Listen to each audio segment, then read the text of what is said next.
Hello everybody and welcome at this live Q&A session for the start of the Bachelor of European Public Health here at Maastricht University. We are so happy to welcome you here. We're live from the inner city in Maastricht and it's about 4 p.m. in the Netherlands. I am here with my colleagues Takumi and Shayna, and I will now let them introduce themselves. Shayna, would you like to start? Sure. Hi guys, my name is Shayna. I'm a first year student and I'm from Canada. Hi, I'm Takumi. I am a third-year student and I came from Germany, but I'm Dutch as well. Great. Just as a little background note, we all went through a COVID test and we are all negative, hence why we're not wearing masks. And we also thought that it would be more welcoming for you guys to see us like this. We'd love to know who is with us this afternoon, where are you guys from, what are your names, so please drop that in the comment box. We will work by answering your questions and also answering the most frequently asked questions. So if you have a specific one, please put them in the chat and we will do that now during this live Q&A session. Regarding admissions policies and admissions requirements, we will not answer that today because it's a bit specific to each person, so we won't do that, but we will talk about plenty of things and keep it mostly general. So here on this slides, you will see the topics that we will address today. We will talk about the start of your study program, how your first year will look like regarding the curriculum and the different ways of education, and then we will also talk about how to kick off your student life in Maastricht, how your future will look like by talking about different master programs and career opportunities, and then you guys will also get some personal tips from Shayna, Takumi, and myself. So as I said before, use a comment box to drop any questions that you might have.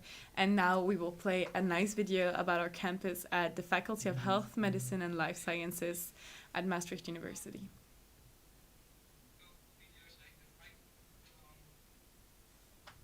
This is the Faculty of Health, Medicine and Life Sciences.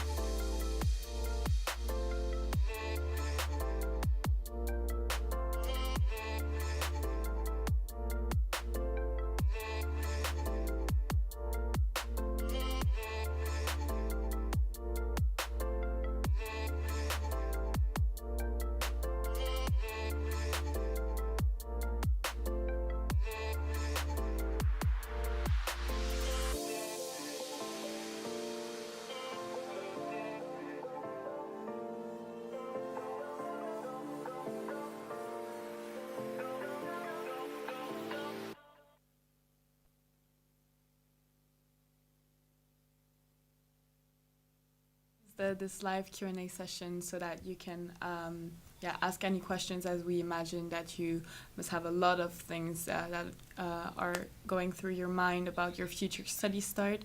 So we have created a WooC lab for you where you can show us what exactly is your interest. We will now show you through this slide how you can access the WooC lab. So you will see that you can go to wooclap.com and type the digits and letters that are here, and then you can follow the instructions are on this screen. So we will give you a few moments to do that.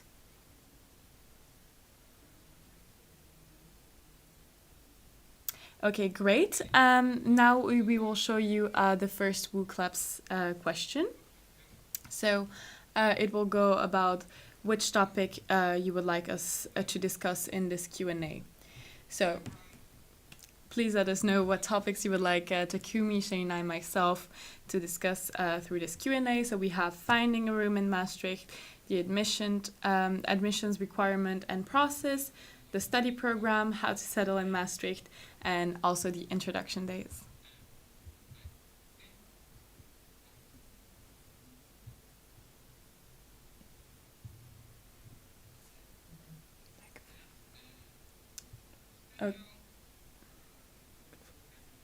Okay, great. So if there are some questions we got some questions in the chat. So yes, so what is the average cost of accommodation? Takumi, would you like to address that? Mm-hmm. So accommodation in Maastricht is sometimes a bit hard to find, but usually it's a bit cheaper than in the rest of the Netherlands. You can even find it starting from about 200 euros, which is if you're very, very lucky. But usually reasonable prices for student housing end up going to about 550, and above that you start getting very nice studios. So you'll be mainly looking at around 300 if you're, find a good deal, or all the way up to 550. That is my range, I would say. Okay, now we have another question, which is, what do you think, Shaina, is the best time to move to Maastricht? I would have to say what I did personally worked really well, which was that I didn't come right at the time that the study started. I came a couple weeks before, and that really gives you time to settle into the city, sort of find your way around things, and then you get to meet people before you're starting the study. So that's what I would really recommend. Yes, and usually if you rent a room, they usually ask you to start renting in July or August. And I think it is a great thing to do, especially if you come from abroad and then you have some time to settle in and just discover the city and also maybe make new friends before the academic year starts. Regarding now admission requirements, we will see... Okay, here we have actually what you guys thought was the most interesting for us to address. So we have the courses of European Public Health, finding accommodation, how to meet fellow EPH students, and introduction days. So we were still, we just, I think, addressed mostly finding accommodation in Maastricht, but if you have a more specific question, please drop that in the comment box. Now we will talk about the courses of European Public Health. So actually, Shaina, could you tell us how will education look like in the first year, since you're a first year student? Yeah, so my cohort got a brand new EPH curriculum. So we started with a more general course, which was about health and health determinants, so getting to know the public health field, and also an introduction to the European Union, because these are things that you really continue with throughout the 3 years. And then we had a course about communicable and non-communicable diseases, so a bit more on the biomedical side. If that's something you're interested in, then that's a really interesting topic for you. And then we went on to a program about qualitative methods, so about doing research and analyzing the results and how we can use that in public health. And then the fourth module that we've had this year was about healthy environments and sustainability, so a lot of modern topics such as global warming and how we can do public health in a sustainable way. And now we are in the last one, which is about statistics, so it's an introduction that we will learn the basic methods of statistics and then continue that throughout the year. Jumping right on that, Takumi, could you tell us, are there a lot of maths in the program? I would say that maths isn't as hard as in other programs, but I'd say that it is still quite a part of a program. The main parts in which you'll see maths in is epidemiology and statistics, but it sometimes still pops up in different courses from time to time. Epidemiology is the one that you have less of than statistics. As you heard, you have a full module of statistics, whereas with epidemiology, it's more of just spurts of epidemiology that you have throughout your time studying European public health. So statistics will be the main part in which you'll find mathematics in this program, but I'd say that although some people have struggles with it, it is something you will just have to learn about, and doing it and practicing it is the best way you can learn it. And our program also offers a lot of practicals and workshops for you so that you can be well-versed in statistics as well. Yeah, and also our study association Unitas, which we will talk more about a little later, also offers some courses that you can do on the side to help you improve your skills before you get the exam. So we got a question from Darina, which was, when should you register with the municipality? So Takumi, would you like to address that? I would recommend you to register as quickly as possible, but it really depends on when you come to Maastricht as well. I think in the beginning of the school year or academic year, sometimes the university organizes some sessions so that you can go to their student service center and register at the municipality there, which would make it very much more accessible and much more easy, especially if you're coming from abroad and don't understand Dutch, although everybody will speak English anyway. I'd say if you're coming here very early, it is still worth it to just register as quickly as possible. There's a lot of different types of benefits to it.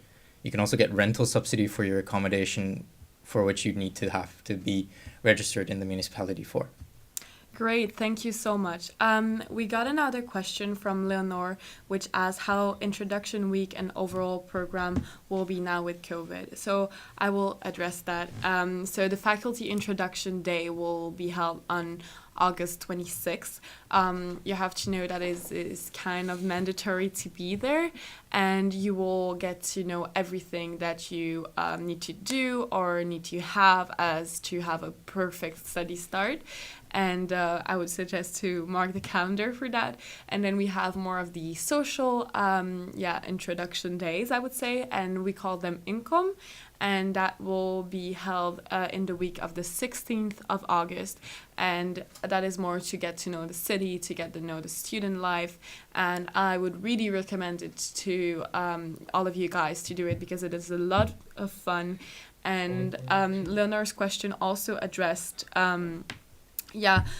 how will classes be held with COVID. So we are so happy to announce that we will hold on-site classes. So not everything will be online, and you guys will be able to come on the campus and maybe have what we could qualify as more of a normal student life. So we're very happy about that. We can say that education will be back to normal or close to normal. Yes, so if there are no more questions in the chat, we will go to part 2 of this Q&A live session, which is about the curriculum, teaching methods, and the uniqueness of our program. We just got a question in the chat box. How many days in the week do you actually attend lectures, courses, etc. in person? So that is actually about our part 2, so that's great. And that was asked by John Smith. Shayna, would you like to address that? Yeah, I mean, I guess I can't tell you so much about the in-person part of it because I've been mostly online as I'm still in my first year. But yeah, we just took everything online, and it's still the same schedule and layout of the courses and everything. So I would say, I think in general, it varies between modules, but in general, it would be about 2 tutorials per week, and then maybe 3 or 4 lectures. So maybe we talk a bit what each one is. A tutorial is with a smaller group of students. With the online format, they've done it a bit smaller, so about 4 students per group, but I think in person sometimes it's larger. Anyways, you get a case and you have some literature to read beforehand, and you will discuss this with your fellow students. And then the lectures really give you the background that you need to know to have some good, interesting conversations about these topics. Okay, thank you so much, Shayna. And actually, Shayna already addressed what topics will be covered in the first year, but we will still show you the slides where the list of the topics will be. And then we will ask the committee to tell us a little bit about the minor period. So Shayna, would you like to walk us through the slides about the topics that will be in the first year again, just quickly? Yeah, sure. I'm not sure where the slide for the topics of the first year is. Maybe we can already discuss the minor period in the meantime, Takumi. All right. So the minor period, it happens in the 4th semester, so that's the second half of the second year. And then this time it's kind of a time where you can really choose what you want to do. It has to be an academic field, obviously. So you can really choose anything you want outside of public health even. So if you perhaps have an academic field you're interested in beside public health, then it would be a great way to look into it now, or look into it then. And for example, you can also think about your career in the future. If you are interested in psychology, for example, and you want to do public health within psychology, then maybe it's worth it to do a minor period in psychology. But there's a couple different options for your minor period. So the great thing about the minor period is that you can go abroad to other universities and do your minor there. So it's kind of an exchange, but it doesn't necessarily have to be. So you can stay within the UM and take courses at the Faculty of Health here, but also at the different faculties like the Faculty of Arts, Social Sciences, or the School of Business and Economics. So that would be the easiest way to do a minor because you're just still in Maastricht. You don't have to, you don't have to travel. You don't have to organize any accommodation. And then now on to things you can do abroad or maybe at different institutions. You can also do a minor period inside of the Netherlands, but at a different university. So then you would be maybe in Groningen, maybe in Amsterdam, taking a program that interests you. And then now the parts where you can really, really go abroad. And those are, there's three options really. There's the partner universities. So these are universities with which University of Maastricht already has contracts with for exchanges. So you don't really have to organize anything. They're very welcoming and they'll easily be able to facilitate an exchange. Then you have the Erasmus Program, which is a program funded by the European Union. So it is also, you also get a small financial support from it. So that is also nice. It keeps it budget neutral. And for the Erasmus program, you can go to anywhere within the EU and I think 5 more countries besides it. Those are the countries like Iceland who are more part of the European Economic Area, but not the EU. And then you've got the free mover option, which is where you really organize everything. That is going to be a lot of work, but if you really have a university you'd like to visit or you have a specific program you really want to do a minor in, this would be a great option. But just do note, it is a bit harder to organize and you will have to take time, and it probably is smarter if you start organizing this a bit earlier as well. Okay, thank you so much, Takumi, for elaborating on the minor period. I know that you've been to Rome. So if you've joined us in one of our previous events, you probably know our stories about our different minor periods.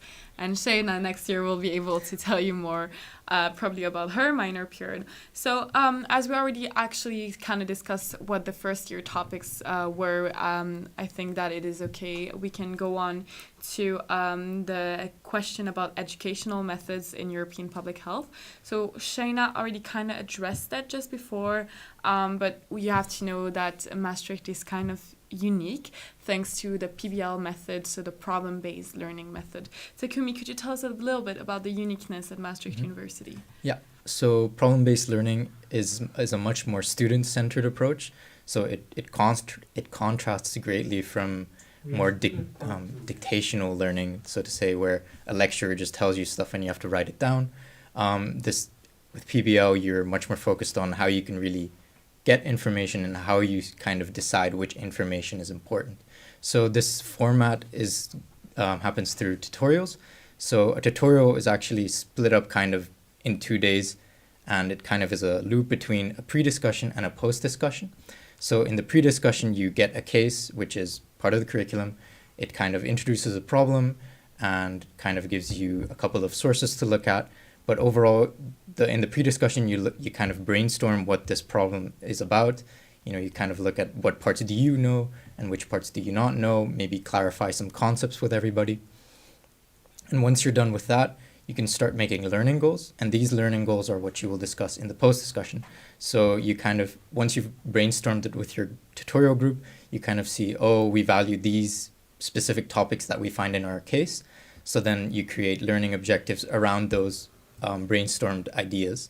And then you have, in between the pre-discussion and the post-discussion, you have a self-study period where you go through the literature, or you also go on Google, PubMed, and research it yourself. And then you come back with the answers.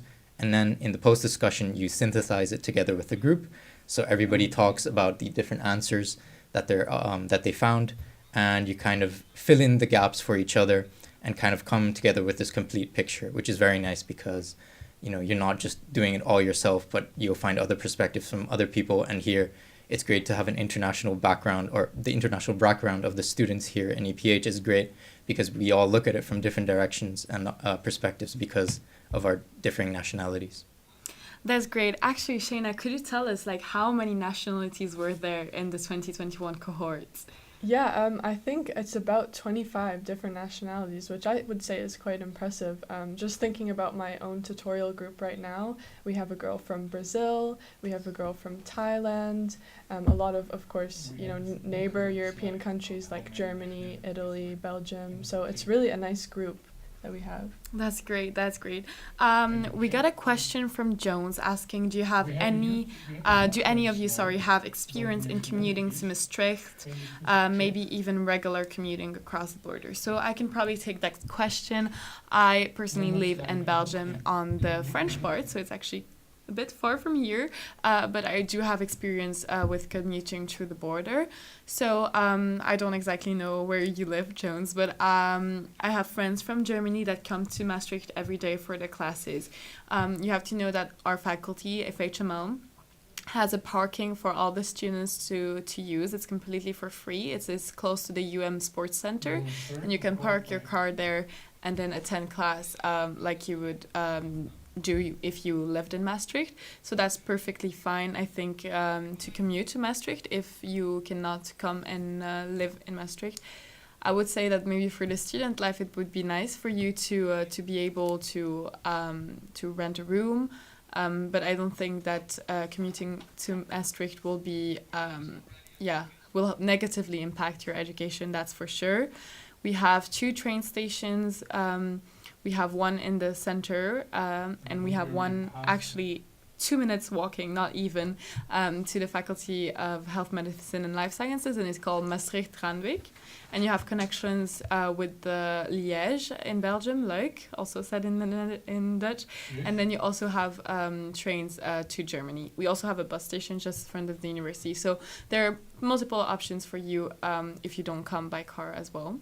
So if you would like more information about that, we discussed that in one of our live sessions with Takumi. I think it was our first one where we show you actually how close the train station and bus stations are from the university. So I hope we answered your question, Jones.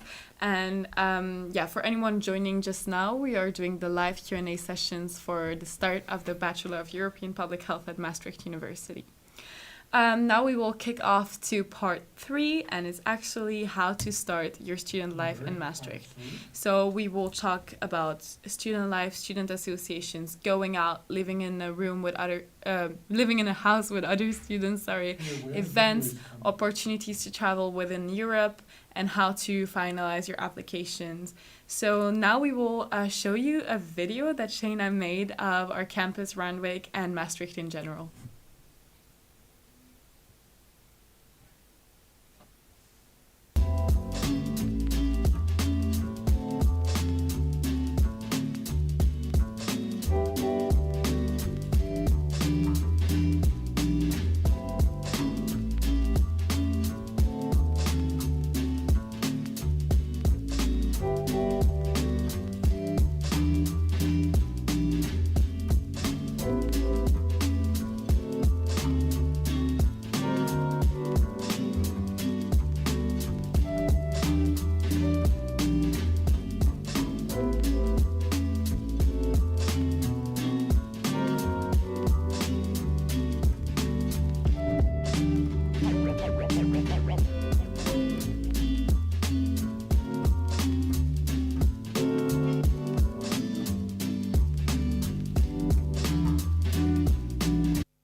Well, I hope you enjoyed Shayna's video and you got a kind of a small picture of the Randwijk faculty and Maastricht in general. So now we will address the topics of student life. Takumi, would you like to tell us a little bit about it? Sure. As you can imagine, student life is kind of on hold for now because of Corona. But maybe I can tell you something about the past. So maybe some of the bigger parts of student life are student and study associations. Student associations, it's kind of a bit hard to differentiate between them, but the student associations are the ones that are separate from the university. So these are more or less, you can call them fraternities or sororities. If that is, your type of thing, that is something you can join. And there's also, it's also not only for Dutch people, there is also a specific student association that is for international students. So if you would like to join it but are maybe unsure about the Dutch language, then there's also something for you. But for study associations, it is specifically tied to our study. So for European Public Health, you have a study association called UNITAS. And usually, outside of Corona times, they have a lot of socializing activities, but also tutorials or tutoring for statistics specifically, as we mentioned earlier. And it's a great way to get to know people from your cohort as well. And further, I would say in student life, you also have sports associations. Some of them are maybe a bit more social oriented as well, rather than just the sport, especially the team sports, of course. But if you're interested in maybe meeting people who play the same sport as you or do the same type of aerobics or whatever, for example, you can join a sports association and you'll meet people there. And the great thing about studying in European Public Health is that we're right next to the UM sports facilities. So let's say you're done with studying and you want to maybe go for a workout, then you can just quickly go to the gym and have a workout or take a class, for example, Zumba or aerobics or spin class. So that's a great way that our faculty is so close to the sports facilities. Yeah. I think you addressed most of the topics, so thank you for that.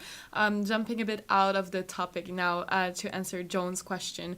So Joan wrote, thank you, that's great to know. Do you happen to know if it's possible to charge an electric car at Maastricht as well? So actually, I happen to have a friend who has an electric car, and you can actually charge your car in Maastricht. I don't know whether you can charge it close to university, but I know that in Maastricht, you can definitely charge your electric car if that's how you will be commuting. So it's great. You're not polluting too much, so that's nice. Maybe Shayna, I'm not sure whether you have experience with that, but have you been traveling within Europe since you arrived here in the Netherlands, or was that not possible for you with COVID? Yeah, I haven't really been able to be honest, just more within the Netherlands, but I think that that's also quite interesting, and Maastricht is unique with that, the location that it is. It's a bit further from the rest of the cities in the Netherlands, but we have a really great railway system, so you just pop on a train, and I think it's a direct one straight to Amsterdam. So that's been a really good opportunity to just explore more within the Netherlands, because there's a lot to offer. That's great, and I've actually only been able to study at Maastricht University COVID-free for 7 months, but during those 7 months I was able to travel. Like we said, there are 2 train stations in Maastricht, and you can just take the train to Brussels airport, and then from there you can basically fly anywhere you want, and usually you have some really good prices. So that's a very nice opportunity, especially if you come from outside of Europe, that you can also discover more. And that's very nice. And also usually when you have an exam, after that you have a few days for free, and that's also a nice opportunity to take to travel. Now we will talk about how to finalize your application. So we will pull up the slide of the Student Services Center's contact details now for you guys.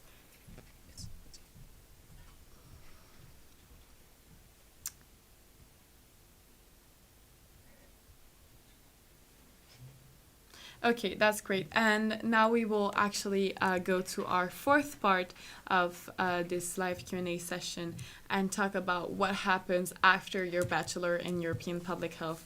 What are the different master's programs? What are the career opportunities? Before that, I would like to welcome anyone who joined recently and who is watching us during this live Q&A session. Just to remind you guys that you can pop any questions that you might have in the comment box, and we will answer it with great pleasure, whether it's Shayna, Takumi, or myself. Now, let's address what are the career prospects for EPH degrees. Takumi, could you tell us a bit about that? I always actually struggle with this question because I have very little experience. I'm still a student in European Public Health. But overall, I have to say that the European Public Health degree prepares you very broadly for things, which is great in terms of being able to go into very many different directions. So it makes you a very versatile student, more or less. And what would really decide in which direction your career goes is really your master. So it isn't really up to European Public Health per se, but especially if you want to work within public health, it's a great way. It's a great first stepping stone. Overall, I'd also say that if you want to do stuff within public health, there's also plenty of courses, programs offered. But if you want to, say, go into a different field, maybe you want to go into the business or economic side of public health, then you can maybe do a master in that field rather than just doing another public health master and then trying to get into the field that you want to. But overall, I'd say European public health is very versatile. You can go in many different directions, and it really is up to you how you can kind of craft your way into it. And with the minor period and also the placement, which is in your final semester, you also have a lot of different opportunities to kind of see which fields you might be interested in and maybe get some experience in that field. Thank you so much, Takumi, for elaborating on that. I will just add up to say that I think that at you really get prepared for the job market. With the PBLs, you learn how to work together, how to give presentations. You also, for example, if you come from a non-native English speaking country, you also learn how to collaborate with others in English. You also know how to work with people that come from different cultures and different countries. So I think that's definitely a plus for your future. We got a few questions in the chat box, so we will come back to the different master's opportunities and career opportunities in a little bit. But we got a question from Lena, which was, does any one of you know when we will get our student card? So yes, the answer is that you will get your card by the mail, or you can pick it up at the Student Services Center in Maastricht once the tuition fees are paid. And I think that in general, during the faculty introduction day, I think that's how it worked for me. You pick up your card at that moment, and that's just it. And if it happens that you have that you're not able to pick it up, then it will be sent to you by mail. There is another question, and this question is from Timon, and Timon is asking, hello, are Dutch learning classes offered by the university? Shayna, do you know a little bit about this? Yeah, so I think actually we are offered free courses for the basic level of Dutch. So yeah, if you just want to learn a little bit about how to, maybe when you're at the restaurant or you're at the store, if you want to be able to communicate the basics, there are some free courses available at the university. And then if you want to continue and get to more towards being fluent, you can, there are options, more different kinds of classes if you want social Dutch, more technical Dutch. So yeah, but I think also, Dutch is not 100% necessary. I feel like everyone speaks English quite well, so you don't have to feel worried if you don't speak Dutch, but there are a lot of opportunities if you're interested in learning more. Yes, definitely. I completely agree with Shayna. I think that learning Dutch is not a necessity, but it's always a nice plus.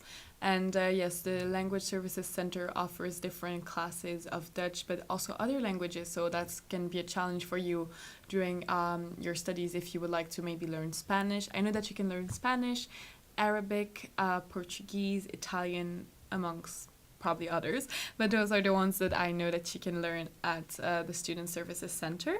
And now we have another question that is, do I need to buy textbooks before starting my studies? Takumi, would you like to answer that? Mm-hmm. So with European Public Health, it's a great advantage actually that you don't need to get any textbooks, except for perhaps one which I'll mention later.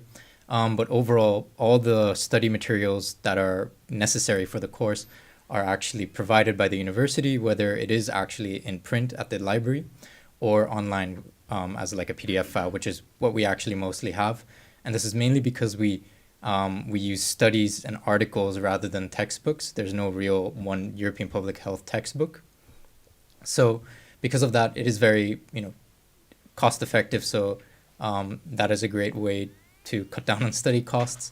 And the one textbook that you maybe would want to get that I was mentioning is the statistics textbook, because a lot of people do have some issues with statistics. And the textbook is actually created by a person who took the psychology statistics programs. Mm-hmm. But either way, he has a great textbook that really correlates well with the statistics program offered here at the university. So if you are maybe unsure about how you'll do with statistics, it might be a good investment. But overall, I have to say that even without the textbook, you can learn plenty of statistics at the university. Yes, definitely. And I personally know this textbooks and it's really useful. But like Takumi said, it is not a necessity. It is not requested for you to buy this textbook. It is just a textbook that is recommended if you would like to have some more information. There is another question that is asked by, I don't know, it was not mentioned, I'm sorry, but it was, hello, is working besides studying possible? So, as a matter of fact, I did that my whole first year and it is definitely possible. A few questions related to that are usually like, can I work if I only speak English? Can I work, where can I work? So, actually, I speak very, very little Dutch and I was able to find a job, and actually, some restaurants prefer that they have international students because they think that it is also a plus for their restaurants. You can work in cafes, restaurants, you can request a job at the university like we are all doing today. And you can also work, I think, in different big companies that are in the city of Maastricht, such as Mercedes-Benz. So there are a lot of options for you if that would be what is of interest. And if your question is more like time related, is it possible to manage a job and studying? I think it is mostly like how you do it and maybe also what course you're doing at that point of time. Personally, I have never struggled with doing that. And I don't know about you, Shayna. No, I think it's very much doable because, you know, the tutorials are spread out over a couple of days, so you have that in-between time to do what you need to do. And I think generally you have one or two, obligatory things that you have to do in the day, and then you have more freedom to do what you need to do. So I think it's very much, possible.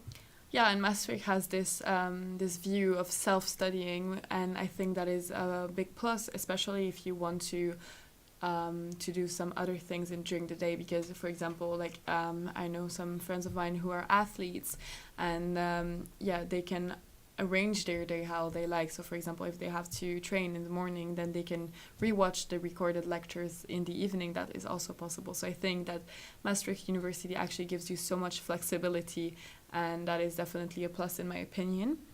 Another question is, what is the passing rate for the first years, and what do students find to be the most challenging aspect? Takumi, do you know about that? I'm not sure about this cohort or the most recent one, but I think it was around 70-something%. And this also counts the people who drop out of the study completely. So I don't know how much of that is that.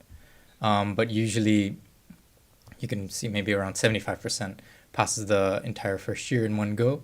And even then, if you fail maybe one or two courses, you can still compensate for them and still go into the second year. Maybe you need to take a retake within your second year, but you can also compensate via the credits and the grades that you've acquired in other courses, for example. So, yeah. Yeah. Definitely. I think in my year, it was you had to have a minimum of 45 credits on 60 credits to pass to the second year, to be able to go to the second year. Please don't take that as a perfect say, because I think that it definitely differs, especially now with the COVID situation and everything. But I think that if you are like us, inspired by your study, you won't really have a problem with passing it. There are several options. Like Takumi said, you can take a resit, you can compensate your grade. So I think that it is not something that I would worry about at the moment. And there is another question asked from Darina, which is, can we get Maastricht University t-shirts too? I will just read the whole thing. Can't wait to be a part of UM. Thank you for taking your time and answering your questions. This is all so helpful. So thank you so much, Darina, for your feedback. It is actually quite stressful to be here under all those lights and cameras, so it really means a lot to us that you're saying that. Yes, you can definitely get the same uni t-shirts as us. I think that you can buy them at the Student Services Center or in the study shop that is in the CE Center. And then we can all match together. So that is great. And then, yes, I don't think there was another question. So if you have more questions, please drop them in the chat. If not, we will go on to talk about what our part 4 was actually about, which was master's programs and career opportunities. So there are many different options for master's programs that a student can do after the Bachelor of European Public Health. So we have a lot of options here at Maastricht University. You can go on to do a master in global health. You can go on to do a master in leadership and governance in public health. You can do something maybe more specific like epidemiology. There are, I would say, a lot of options here at Maastricht University, but also at other universities. I am personally in the end of my second year, so I'm currently looking at my opportunities. But there is the Karolinska Institute in Sweden, the London School of Tropical Medicine, and those I would say would be the two best universities where you would want to apply for a master, except Maastricht University. And if you would like to take a look at the different master's opportunities, you can check it online and on the site of the university. So that would be it for master's program. I think there is another question. Yes, okay, sorry. Pauline is asking, what do people usually spend on rent, studio, and shared apartments? Shayna, would you like to tell us a bit about your situation, your experience with it, maybe? Yeah, I guess I had a bit more of a unique situation moving here in COVID. So, you can't really do in-person viewings. It was all online. But luckily, I ended up with a friend of mine in a nice apartment, so I can't complain. But yeah, in general, I think Takumi mentioned it a little bit in the beginning, that it really varies what you're going to pay. Depending on the location. So if you want to live in the inner city or you want to live closer to our campus, it can really vary if you live with more people or if you need to live alone. So yeah, it depends on your own situation, but as Takumi told us, I would say anywhere between 250 to maybe 500, 600 euros per month. So I hope that helps.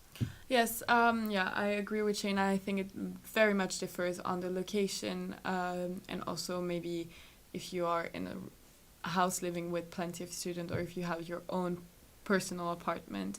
But I would say that housing in Maastricht is usually not as easy as it seems. So my tips to you guys would be to really start as early as possible. I am already looking for mine for September. So yeah, I would recommend the site of Maastricht Housing and also Facebook groups.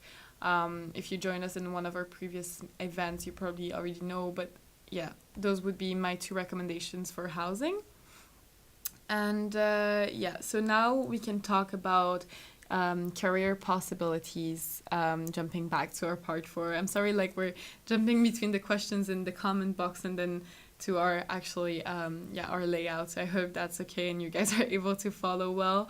But yeah, Takumi, could you tell us a bit about the career opportunities, maybe in Brussels or how else in Europe? Yeah, so the premier career opportunity in public health is the placement that I mentioned earlier. It happens in the final semester, and it's also tied to your thesis, so you'll be doing an internship and a thesis. However, this isn't necessary. You don't have to do an internship. I personally am not doing an internship, and I'm just writing my thesis. But it is a great way to get some career experience, and the great thing about it is also that the program itself actually has relations with about 80-something organizations. So these organizations usually welcome about 1 or 2 students a year from European Public Health. So they're, it's a regular occurrence. So you can go there and do your internship, gain some experience. And I've also heard of people who have actually gotten jobs afterwards from their placements, and they can then continue working there maybe for a year before they do their master.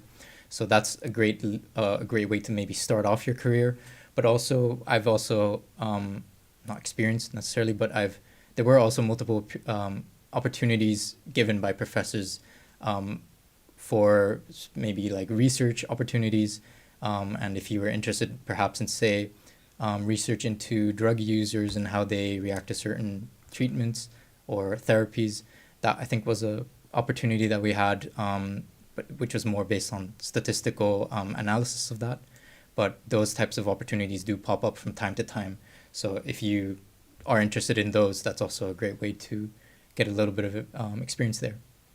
Thank you so much, Takumi, and I hope we provided you with enough information to kickstart your Bachelor in European Public Health. Last year Shayna was in your position, so we are giving her the last word. Shayna, you are a first-year student, so everything is still fresh. Can you tell us why you chose to study EPH here in Maastricht?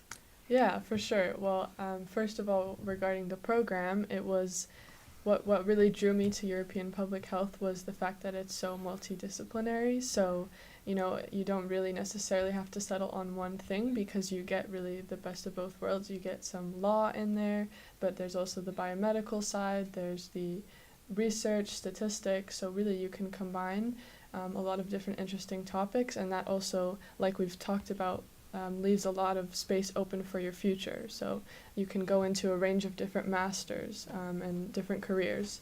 So that's really what drew me to the program. And then the city itself, as you saw maybe in the video, I just really love Maastricht. I think it's a really charming place to live. There's a lot to do. And it just was the combination of a really great program and a really great city that sold me. That's great. Thank you so much, Shayna. We got one question before we go to our last part of this live Q&A, which was, do you happen to know when the tuition fees are due? So the tuition fees are due the 31st of August.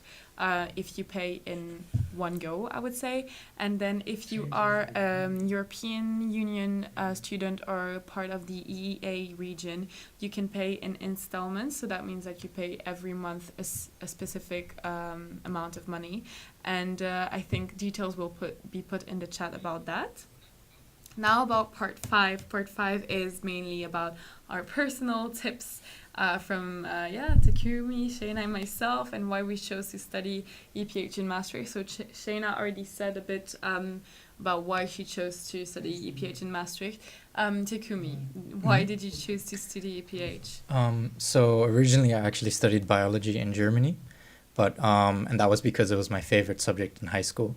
But doing it, I figured out that it was a bit too much science, a bit too much in the lab, and it didn't really appeal to me as much as I thought it would.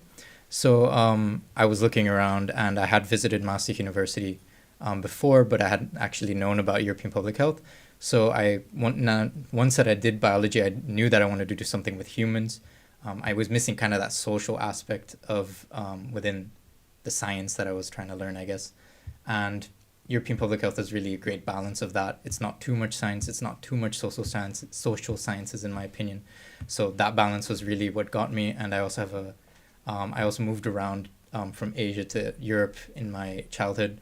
So the international background of the program also really appealed to me. And that was mainly why I chose European Public Health, and I haven't really regretted it. Thank you so much, Takumi. We have a few more questions regarding our personal experiences, but before that, we got another question, which was asked by Timon. I hope I pronounced your name correctly. And he or she was saying that they will be in Maastricht on Monday. If it is possible to have a look at the faculty, or is it forbidden due to COVID?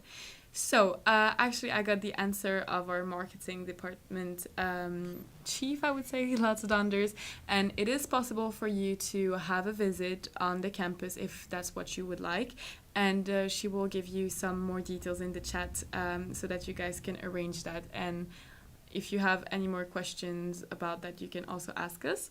If not, we will talk a little bit more about our personal tips. Yes, so Shayna, this question is more directed to you, but do you think that EPH is also interesting for non-European students? Yeah, it's a good question.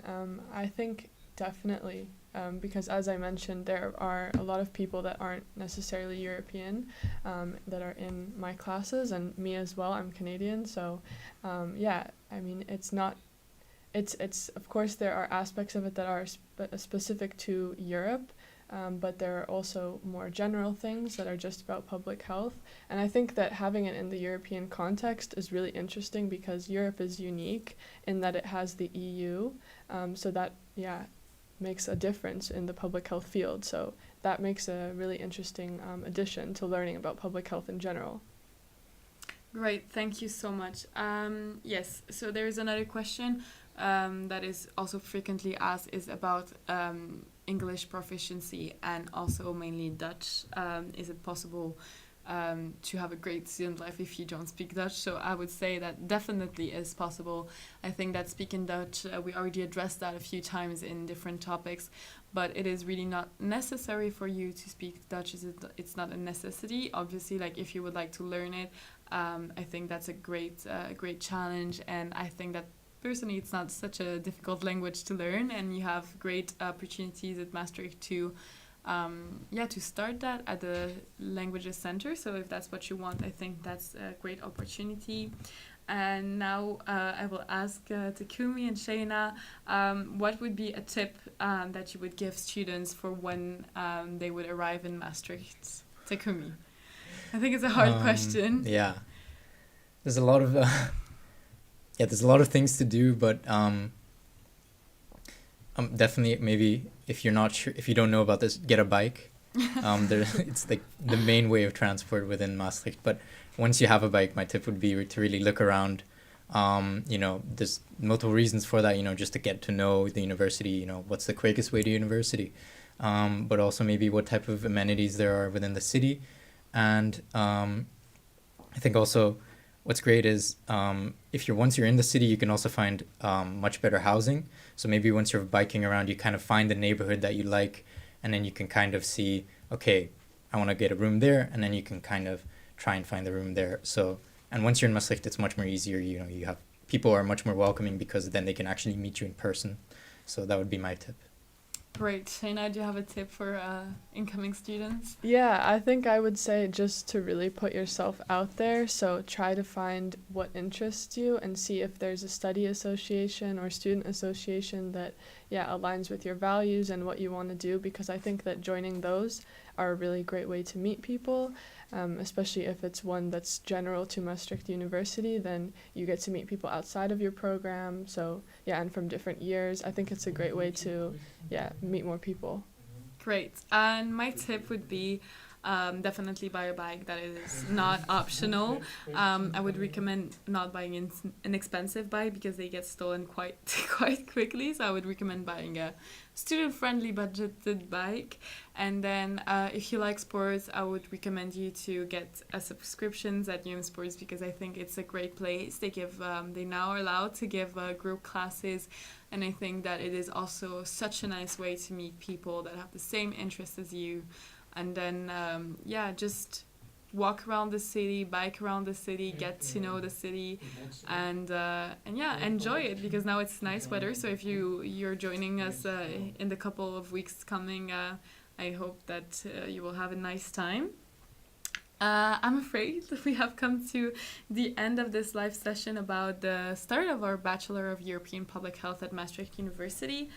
I really hope that Shayna, Takumi, and myself were able to answer all of your questions and really to help